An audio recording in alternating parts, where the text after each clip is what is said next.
meet with them, and it was the morning that Obama got elected and Prop 8 passed. So while I was waiting, I was just reading about Prop 8 and like, couldn't believe that this passed. And when I got in the room with them, there was the logo of American Pie and some notes that were written on a napkin framed on the wall. And they had been involved in that. And I said, you know, somebody should do an American Pie, like college kids trying to get laid, but about orientation. So, you know, kind of teaching people what a different sexual orientation is. So, you know, so a gay guy has to sleep with a girl, a straight guy has to sleep with a guy, and it's the same thing. And you learn a little bit something about going against your orientation. I don't know. So they said, go write it, and I wrote it with 2 collaborators, and it's great. I mean, I'm really, really proud of it, and we've been sending it out, and like, you know, it's very. We keep hearing the writing's great, but it's too left of center for us. But like Supreme Court's talking. But the story in a nutshell is, so a gay guy that wants to get into this fraternity because his brother, father, uncles, grandfather, you know, his whole family's been in it, and it's been the greatest times of their life.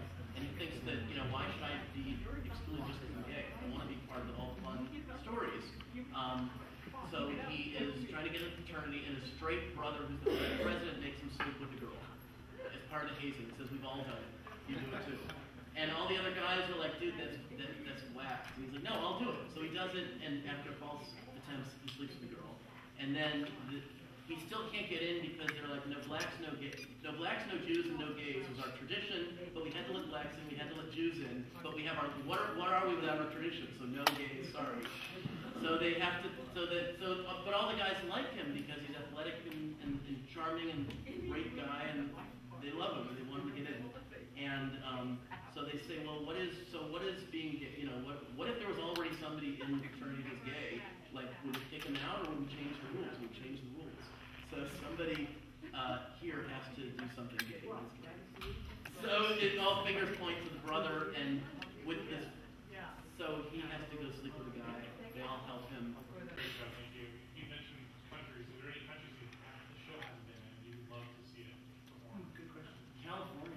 No, I don't know. I have no idea. No, I don't know. I mean, I'd love to see. You know, I mean, they just did it in Hollywood.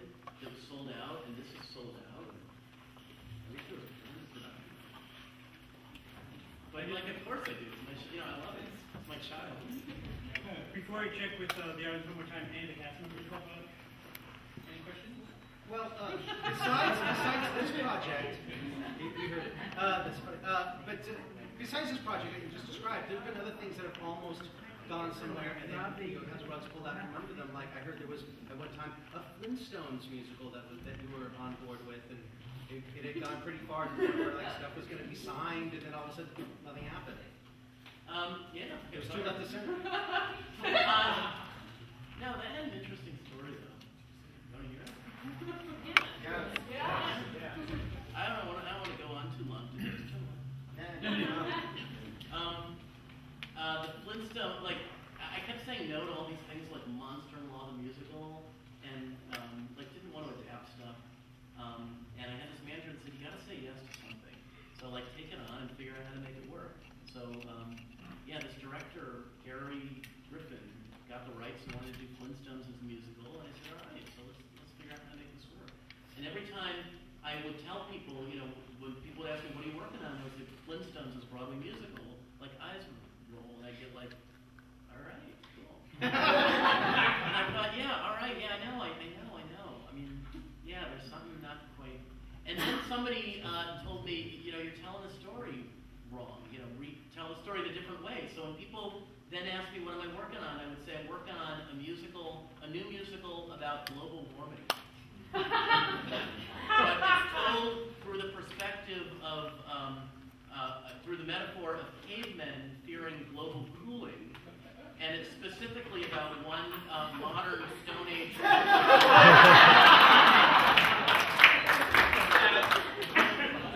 Yeah, I thought that was awesome.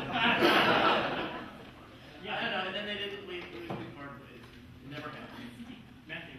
I'm just curious, Jeff, what was the hardest song to write? Like, what went through the most revisions?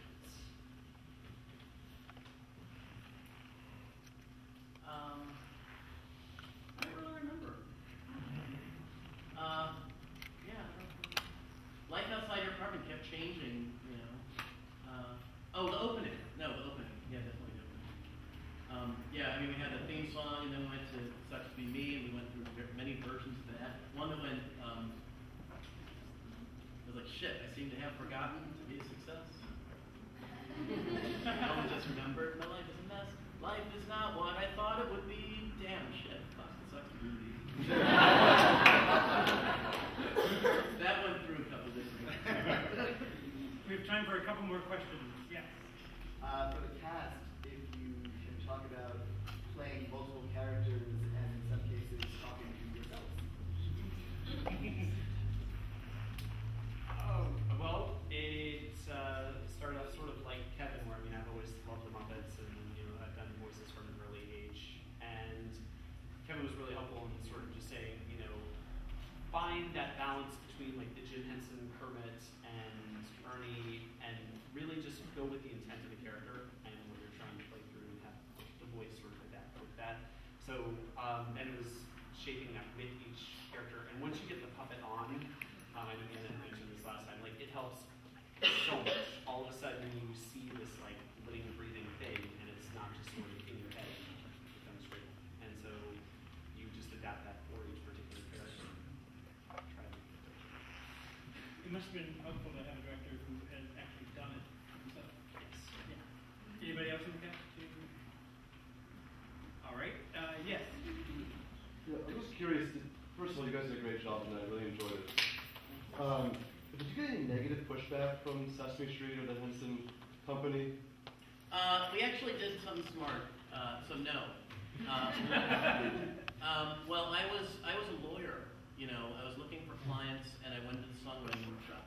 So I had a law background. Oh, and then when the songwriting was going well, I was like, I guess I'm not looking for clients anymore. I guess it was a great day. Actually, when people would come to me, the day that I started referring something out instead of doing it myself, it was like, yeah, I guess I'm just not going to be a lawyer.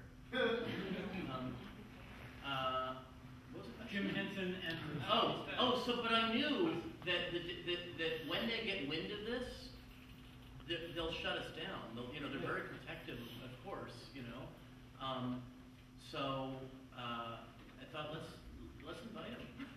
And what they'll assume when the stories that they'll hear through telephone and what they'll assume we're like parodying Sesame Street won't be nearly as loving as what we're doing.